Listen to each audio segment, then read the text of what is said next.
हे जी एसी वीज येते इराणच्या युद्धामुळे तुमचं गॅस, एलपीजी, एनर्जी हे सगळं जे महाग होणार आहे ह्याचा फटका आपल्या महाराष्ट्राला तर पडणारच आहे। ही भाजपची जी भूमिका आहे ती देशाला अत्यंत घातक आहे आणि हा धोका हा वाढत जाणार। तिथे स्पॅन वाढून झाडं कापण्याची कमी करू शकतात, पण ते न करता नुसतं वाळवंट करायचंय यासाठी एका बाजूला हे चालू आहे। पक्षाचे जे नगरसेवक आहेत जे स्टँडिंग कमिटीमध्ये आहेत त्यांनी गारगाई धरण हा विषय रिफर बॅक करायला लावलेला आहे, पुन्हा एकदा प्रशासनाकडे पाठवलेला आहे।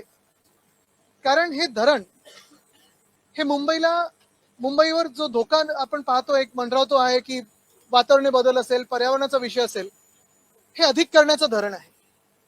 आणि दुसऱ्या बाजूला आपल्याला माहिती आहे की कांदिवली आहे, दहिसर आहे, या परिसरामध्ये जवळपास 45,000 कांदळवन हे ना तोडून टाकायचे, नष्ट करायचे।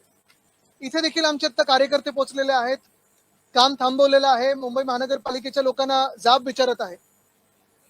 पण हाच प्रश्न महत्वाचा आहे की गारगाई धरण हे जे आम्ही आज रिफर बॅक केलेलं आहे हा विषय आपल्या माध्यमातून जनतेसमोर येणं गरजेचं आहे। हा विषय आम्ही देखील अनेकदा विषय घेतलेला आहे, हाऊसमध्ये देखील इकडच्या विधानसभेत चर्चा झालेली आहे। प्रश्न उपस्थित हाच होतो की मुंबईला पाणी हवंय की नकोय। पाणी सर्वांनाच हवंय, पाणी आपल्याला सर्वांना हवंय, मुंबईसाठी पाणी हवंय। कदाचित आपल्याला माहिती असेल की 2002-2007च्या देखील आमच्या वचननाम्यात गारगाई धरण, गारगाई पिंजाळ धरण हे होतं।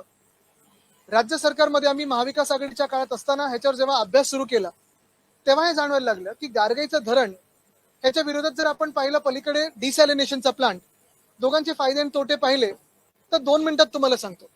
गारगाई धरण बांधायला आत्ताच साधारणपणे 5 ते 5.5 हजार कोटी दाखवत आहेत। ह्याचं एस्केलेशन तर 100% होणार। परत इराण युद्ध जे होत आहे त्याचा जो इम्पॅक्ट आहे तो स्टील, सिमेंट या सगळ्यावर होणार आहे। हे साधारणपणे ह्याचा जो अंदाजे खर्च होईल तो 10,000 कोटीपर्यंत जाईल। 4.5 लाख झाडांची कत्तल यांना तानसा वाईल्ड लाईफ सँच्युरीमध्ये, नोटिफाईड वाईल्ड लाईफ सँच्युरीमध्ये करायला लागेल। मग तिथून पाईपलाईन टाकून पूर्णपणे ते पाणी मुंबईला येईल आणि पाणी येणार किती तर 400 मिलियन लिटर प्रतिदिन। बरं, ह्याच्यातून आपण मॉन्सून डिपेंडन्सी पासून लांब जातोय का, पावसावर अवलंबून राहतोय की नाही राहतोय, तर उत्तर सोपं आहे की 4 लाख झाडांची कत्तल, 4.5 लाख झाडांची कत्तल करता करता आपण पाहाल ती वाढतच जाईल। धरणावर 10,000 कोटी, पाईपलाईनचं पाणी आणि हे सगळं करून पावसावर आपण अवलंबून राहणारच आहे। आता पण आपण पाहतोय ला नीना हा जो काही प्रकार आहे त्याचा फटका आपल्याला बसत आहे।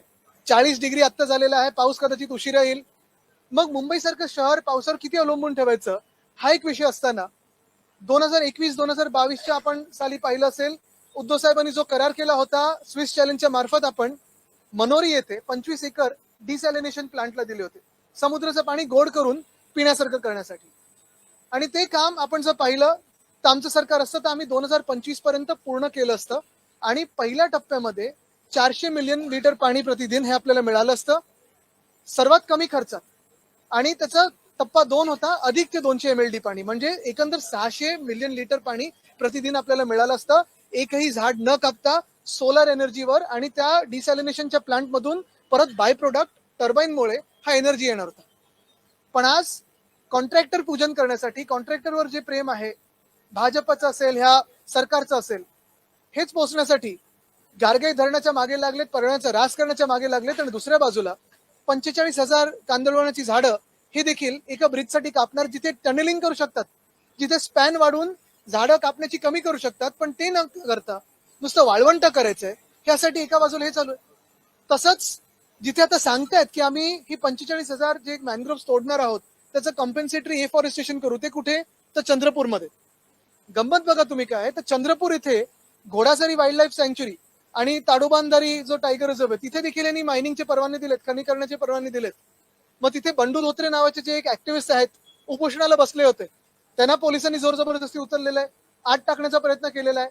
म्हणजे एकंदर पर्यावरणासाठी कोणी बोलूच नाही, ही भाजपची जी भूमिका आहे ती देशाला अत्यंत घातक आहे आणि हा धोका हा वाढत जाणार आहे।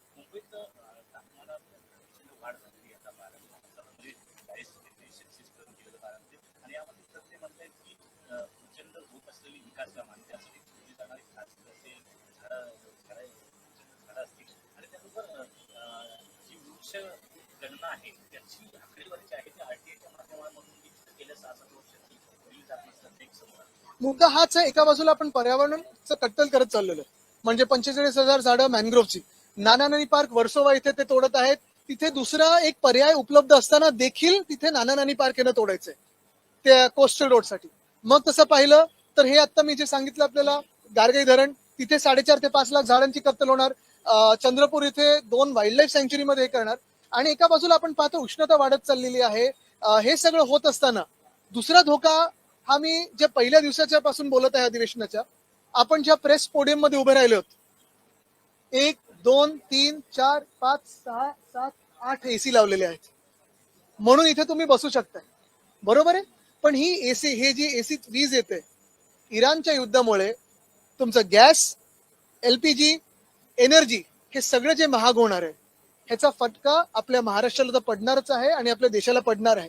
आमची ही माफक अपेक्षा आहे की प्रधानमंत्री महोदयांनी याच्यावर एक स्टेटमेंट पार्लमेंटमध्ये, संसद भवनात करावं, केरळामध्ये नाही तर पार्लमेंटमध्ये करावं. आणि मुख्यमंत्री महोदयांनी आपल्या इथे अधिवेशनात बोलावं.